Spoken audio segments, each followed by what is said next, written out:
அண்ணி, என்ன நீ என்ன பண்ணுது உங்களுக்கு சொல்லுங்க. ஒண்ணு இல்ல மங்க. இல்ல அண்ணி, நான் சொல்றத கேளுங்களேன். வாங்க நம்ம டாக்டர் கிட்ட போய் பார்த்து வந்துடலாம். வாங்க ஐயோ, அண்ணி. மங்க எதுக்கு தேவையில்லாம டென்ஷன் ஆகுற? டாக்டர்லாம் ஒண்ணு வேணாம், சொன்னா கேளு. அது நீ சொன்னல, வெயில் தான் இது. வழக்கமா வர தலைவலிலாம் இல்ல, வெயில் அலைஞ்சதும் ஒத்துக்கல, அதான் சரியாயிடும். இல்ல அண்ணி, எனக்கு ரொம்ப பயமா இருக்கு. இப்பெல்லாம் உங்களுக்கு அடிக்கடி தலைவலி வருது, தலைவலியால துடிக்கிறீங்க. இதை இப்படியே விடக்கூடாது அண்ணி. நான் ஈஸ்வரி கிட்ட இத பத்தி சொல்லதான் போறேன். ஓ என்ன மங்க குழந்தைத்தனமா பேசிக்கிட்டு. பாவம் அந்த பசங்க. இதெல்லாம் சொல்லி அவங்கள டென்ஷன் ஆக்காத. அவங்க கிட்ட எல்லாம் சொல்லக்கூடாது, புரியுதா?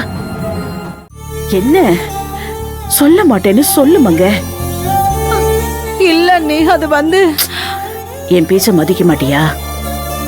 இல்ல அண்ணி, உங்க பேச்ச மதிக்கிறத விட உங்களுக்கு நல்லது பண்றதுதான் எனக்கு ரொம்ப முக்கியம். தயவு செஞ்சு புரிஞ்சுக்கோங்க அண்ணி.